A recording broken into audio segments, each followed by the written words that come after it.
Un saludo, queridos oyentes. Soy el profesor Mariano Luis Ramírez. Este es su programa 172 de música al alcance de todos.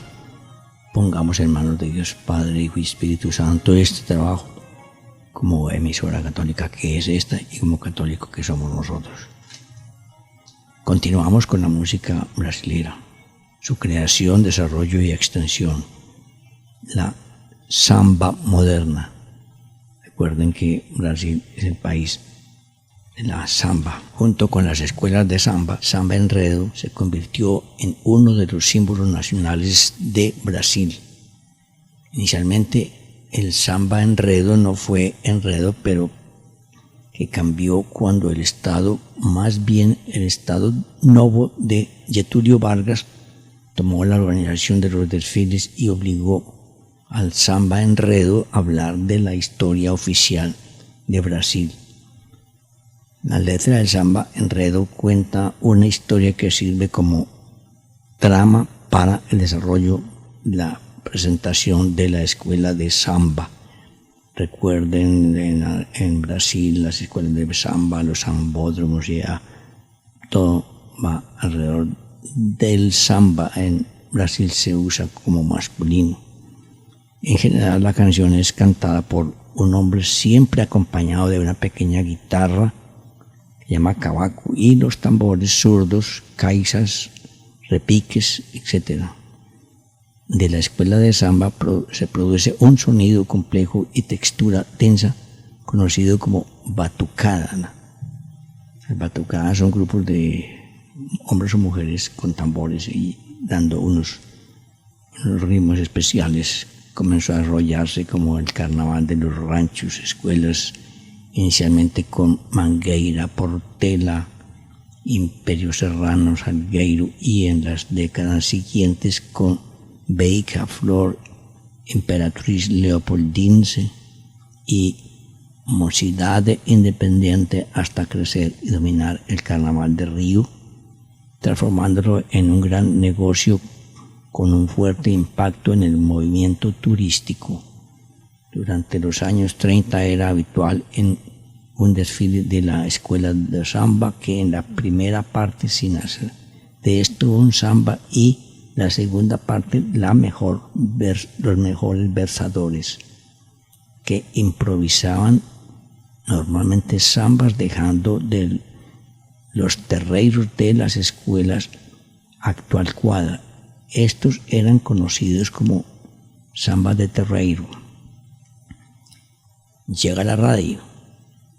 Carmen Miranda, en la película The Gangs All Here, la cantante luso-brasileña, ayudó a divulgar el samba internacionalmente. Desde los años 30, la popularización de la radio en Brasil ayudó a la difusión del samba en todo el país. Recuerda que aquí en Colombia, en 1929, empieza ya a tener radio comercial.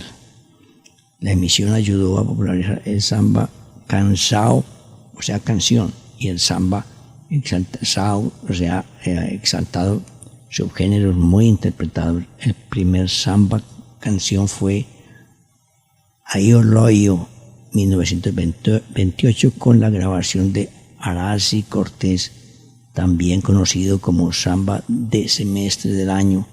El samba canção se ha convertido en la próxima década. Se trata de un ritmo más lento de la música y había un énfasis en la melodía y en general de fácil aceptación. Este aspecto fue más tarde la influencia de ritmos extranjeros, en primer lugar por el foxtrot, y en la década de 1940 el bolero.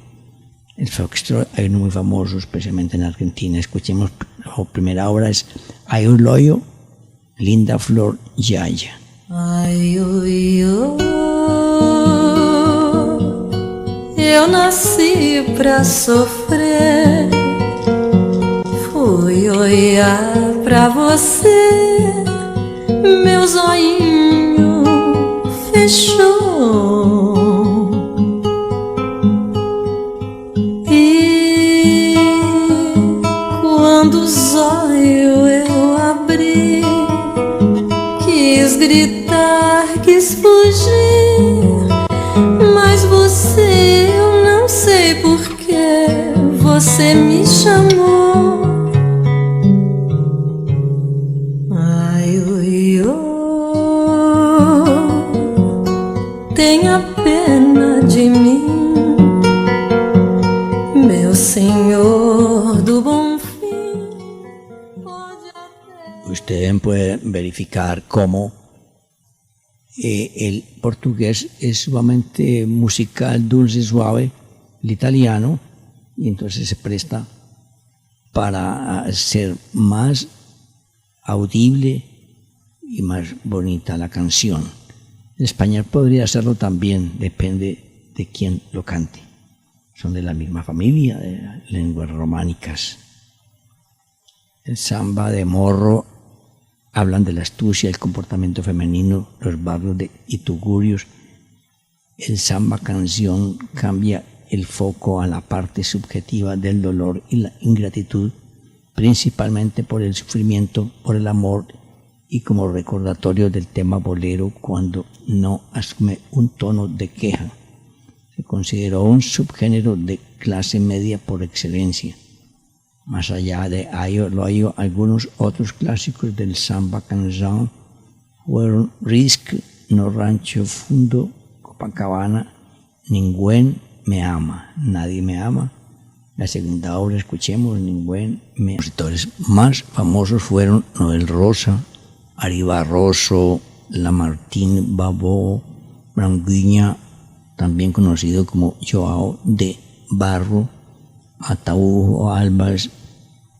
Otros aspectos destacados de este estilo se dio en Antonio María Custodio Mezquita, Dolores Durán, Fernando Lobo, Enrique Boguelero, Ismael Neto, Pisciano Rodríguez, Batatiña y Adonirán Barbosa, este último acusado por satírico.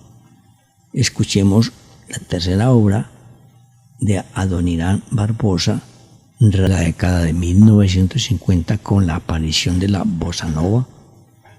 El samba cansado se tornó más hacia la tristeza y dio voz a los temas más suaves como la playa, el mar, el sol, las superficies cultivadas para una nueva generación de compositores como Carlos Lira, Mario Teles, Roberto Menescal, Rolando Boscoli, dirigidos por el poeta Vinicius de Moraes, que ya hemos mencionado. Este tipo de canción utiliza el compás de 2/4 influido por la guitarra del cool jazz de Barney Keys y la voz de Julie Londres en el álbum Julie Is My Name. Pero la ideología del Estado Novo de Getúlio Vargas ha contaminado la escena del samba, de la astucia convertida de O Bom São Januário de Ataújo Alves y Wilson Batista. Llegó a Acuarela do Brasil de Ari Barroso, grabado por Francisco Alves en 1939. La canción marcó el subgénero samba exaltación. Fue la primera canción de éxito en Brasil y en el extranjero. El samba exaltación se caracterizó por la amplia composición de la melodía y los versos patrióticos. La cantante Carmen Miranda fue capaz de diseñar este samba internacionalmente a partir del cine. Escuchemos una cuarta obra que se llama Samba Exaltación, música culta de talla internacional.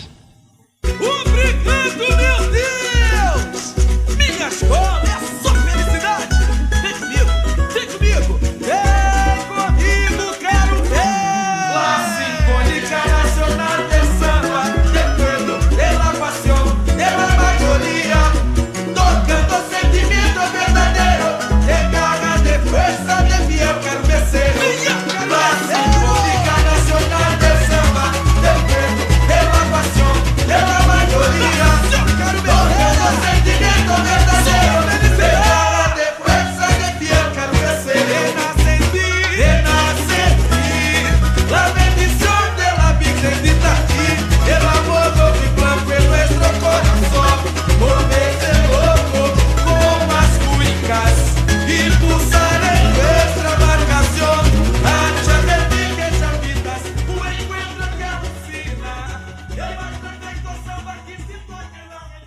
Héctor Villalobos fue uno de los intelectuales renombrados que reconocieron el valor del samba.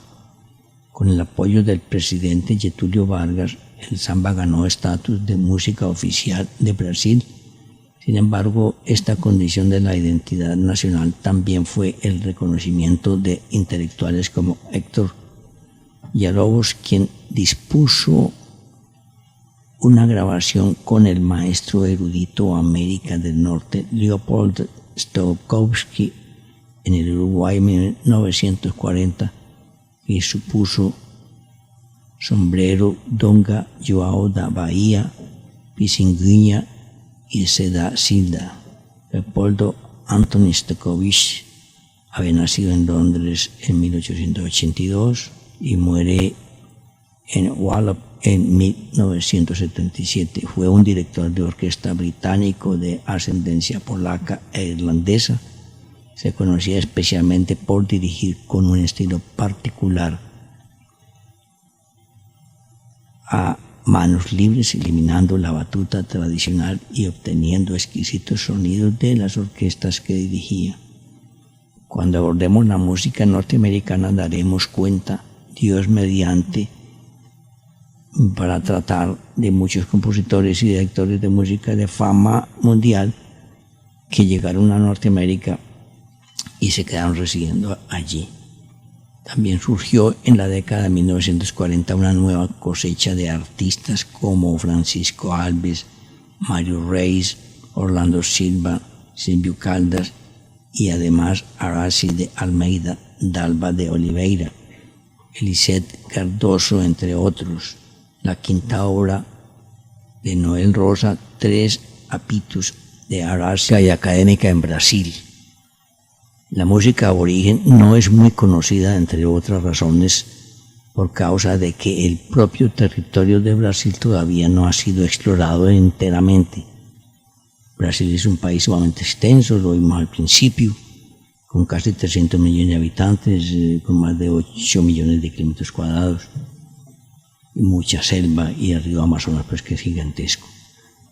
Con excepción de algunas danzas en las que parece dominar el elemento indígena como la catereté o catira, esta música solo es viva en las regiones de acceso difícil.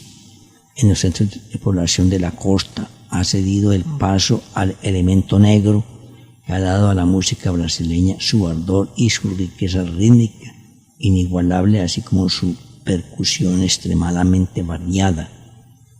Por eso hemos tenido obras durante estos programas muy similares, porque la música brasileña se quedó siendo música muy africanizada. Atabaques, tambores, marimba, carracas, cuica, gansa o saki y reco. Si la catira refleja la música indígena, si la modiña, así como ciertas toadas, evocan la nostálgica saudade, soledad en el sentido espiritual de los portugueses, casi todo el resto de la música popular revela más o menos la espiritualidad de este resto de música popular y que nos pone a manifestar nuestra individualidad. El candombe, el xangô y la macumba conservan como el maracatú, el recidao y la congala. Su carácter litúrgico o dramático, el batuque, el coco y el lundú son más netamente coreográficos o de formas que combinan diferentes elementos culturales: choro, marcha, axis, samba, de que hemos hablado anteriormente. Usted espera en una banda batuque, espera que haya voz bonita, y lo que hay es mucho ritmo, mucho tambor. Entonces es una música muy particular. Los primeros músicos europeos fueron los jesuitas, establecidos en Bahía, antigua capital de la colonia, de 1549. Los padres Antonio Rodríguez y Antonio Díaz aseguraron la enseñanza musical en el siglo XVI. Padre Diego da Costa continuó su obra en el siglo siguiente, su dominio la Fazenda de Santa Cruz, cerca de Río de Janeiro, comportaban en el siglo XVII un verdadero conservatorio. La capitanía, hoy estado de Minas Gerais, fue también por esta época el centro de una actividad musical sorprendente, en el que no solamente componían obras notables los artistas locales, sino donde también se estaba muy al corriente de las actividades europeas. Se conservan obras de cámara de Haydn, Pleyel, Boccherini, copiadas pocos años después de su composición. De sus autores ya hablamos. Un dato que hay que retener es que compositores y ejecutantes eran negros o mestizos. José Joaquín Emérico Lobo de Mezquita, los dos Coelho Neto, padre e hijo, Ignacio Pereira Neves y Francisco Gómez de Rocha, pertenecían todos a la escuela de Minas Gerais y han florecido en la segunda mitad del siglo XVIII. Lo que se conserva de sus obras ha sido salvado por Francisco Courtelang. El fuerte y magnífico papel sobre el que se copiaba la música era ideal para contener la pólvora de los fuegos artificiales y la pirotecnia local, que había consumido ya una gran parte de los archivos. El músico más importante de este periodo es también un compositor de color, el padre José Mauricio Núñez García, de Río de Janeiro, 1767-1830, que empezó a componer muy joven y que fue nombrado maestro de capilla en Río ya en 1798. Compartió con Marcos Portugal los favores de la corte. El compositor y pianista Sigismundo Locomo, 1778-1868, alumno de Haydn, permaneció en Brasil durante 5 años. Francisco Manuel da Silva, Río de Janeiro, 1795-1865, alumno de Núñez García, refleja el cambio de gusto musical. Autor como su maestro de música religiosa, compuso una ópera, música de salón e incluso la del himno nacional en 1831. Los compositores de la generación siguiente se inclinan resueltamente hacia la ópera. Elías Álvarez Lobo, 1834-1901, Domingo José Ferreira, 1837-1916, Enrique Álvarez de Mezquita, 1838-1901, discípulo de Bazin en París. El más importante de todos es Antonio Carlos Gómez, con Campiña, Sao Paulo, 1836. Escuchemos una última obra para cerrar este programa, con las gracias para todos los queridos oyentes. Que Dios nuestro Señor y la Santísima Virgen los acompañe.